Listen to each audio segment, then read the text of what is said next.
நான் ஐடிலேருந்து ஐடி போகணுன்னு ஆசைப்படுற ஒவ்வொருத்தருக்கும் வந்து ஒரு எடுத்துக்காட்டுன்னு ஒன்று வேணுங்க. சார் நான் ஒரு EC department sir, 2020 pass out sir, என்னெல்லாம் வேலைக்கு போக முடியும், போக முடியுங்க அப்படின்னு நம்பிக்கையோட போராடின என்னுடைய தங்கை கௌசல்யா பற்றி தான் நான் பேச போகிறாங்க. ஆதிபராசக்தி இன்ஜினியரிங் காலேஜ் 2020 பாஸ் அவுட்டுங்க, இசி டிபார்ட்மெண்ட்டுங்க. இன்றைக்கி ஒரு மிகப்பெரிய மல்டிநேஷனல் கம்பெனியில் ப்ளேஸ் ஆகிருக்காங்க. ஸோ ஃபுல் ஸ்டாக் டெவலப்பராக ப்ளேஸ் ஆகிருக்காங்க. கண்டிப்பாக நான் வாழ்த்துறேம்மா. வெள்ளூர்லேருந்து வரும்போது என்னால் சாதிக்க முடியுமான்னு எனக்கு ஒரு குழப்பம் இருந்துச்சு சார். ஆனால் இன்றைக்கி நான் சொல்கிறேன் சார், தன்னம்பிக்கை இருக்கிற ஒவ்வொருத்தருமே தளராத இதயம் மட்டும் இருந்தால் போதும் சார், கண்டிப்பாக சாதிப்பாங்க, நான் சாதிச்சு காமிப்பேன் சார் அப்படின்னு சொல்லிகிட்டே இருப்பா கௌசல்யாங்க. சின்சியர் டெடிக்கேஷனாக அடிச்சிக்கவே முடியாது கௌசல்யாவாங்க. அவ்வளோ தங்கமான ஒரு பொண்ணுங்க, அவ்வளோ டெடிக்கேட்டாக படிப்பாங்க, அவ்வளோ குடும்ப பிரச்சனைங்க, எவ்வளோ பிரச்சனைகள்லாம் தாண்டி இன்றைக்கி ஒரு பெரிய சரித்திரத்தை படிச்சிருக்கேன் என்னோட தங்கை.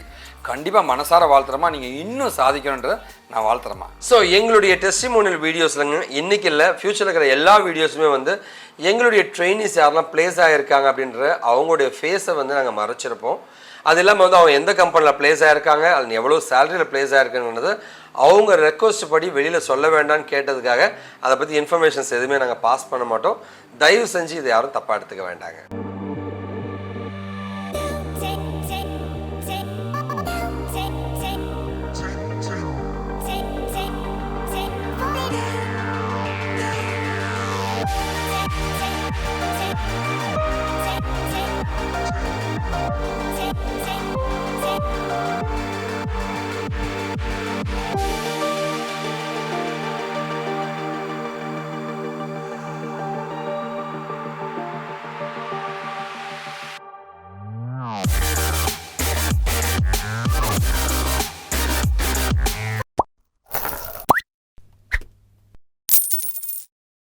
டெடிக்கேஷன் அப்படின்னா வந்து கண்டிப்பாக ஒரு பர்சனாக அது கௌசல்யா தாங்க.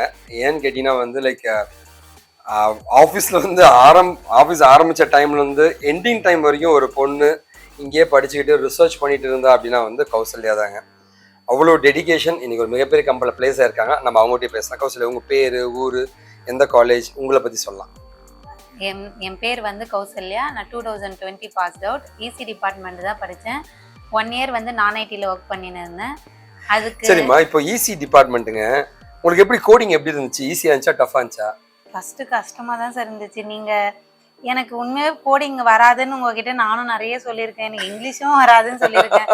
நீங்கள் கொடுத்த ஒரு மோட்டிவேஷன் தான் சார் என்னை இந்த அளவுக்கு, உண்மையாகவே நான் இந்த அளவுக்கு வந்ததுன்னா அது நீங்கள் தான் சார். இப்போ ஆக்சுவலாக வந்து லைக் நிறைய இக்கட்டான சூழ்நிலைகள், சென்னையில் தங்க முடியல, ஊரில் பிரச்சனை, இது எப்படிம்மா ஹேண்டில் பண்ணீங்க? எனக்கு வந்து நான் வந்து இது வேலைக்கு போனோன்றதுனால தான் வந்து ஜாயின் பண்ணேன் சார். அதனால நான் அதெல்லாம் இருந்தாலுமே அதை வந்து நம்ம அதை கொஞ்சம் அதையே போட்டுக்கினா மனசுல படிக்க முடியாதுன்றதுனால அதை கொஞ்சம் விட்டுட்டு நான் நிறைய ஹார்ட் ஒர்க் பண்ணேன் சார். சூப்பர். ஸோ ஓகே, கண்டிப்பாக வந்து லைக் வாழ்த்துறமா, இன்னும் நீங்கள் நிறைய சாதிக்கணும். Thank you sir. வாழ்த்துக்கள். Thank you sir.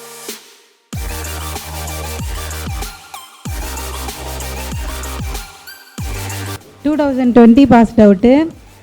நான் இன்டர்வியூக்கு டெய்லியுமே படிச்சுனே தான் இருப்பேன். சார் தான் எனக்கு நிறைய சப்போர்ட் பண்ணார். பிரவீன் சார் எனக்கு ரொம்ப கைடன்ஸ் கொடுத்தாரு. என் பேர் கௌசல்யா. நான் வந்து 2020 பாஸ்ட் அவுட், இசி டிபார்ட்மெண்ட் தான். இதுக்கு முன்னாடி 1 இயர் வந்து நான் ஐடியில் ஒர்க் பண்ணின்னு இருந்தேன். நம்ம படித்ததுக்கும் நான் ஐடிக்கும் எனக்கு எந்த டிஃப்ரெண்ட்டும் இல்லாமல் நம்ம ஒர்க் பண்ணுறோமேன்னு சொல்லிட்டு நான் வந்து எங்கள் சாரை மீட் பண்ண நிறைய மோட்டிவேட் பண்ணாங்க. சார் மோட்டிவேட் பண்ண வச்சு தான் நாங்கள் இந்த அளவுக்கு போனோம். நான்லாம் செலக்ட் ஆகணும்னு எனக்கே தெரியாது, ஆனால் சார் மோட்டிவேட் பண்ணதுனால நான் செலக்ட் ஆகிருக்கேன். Thank you friends.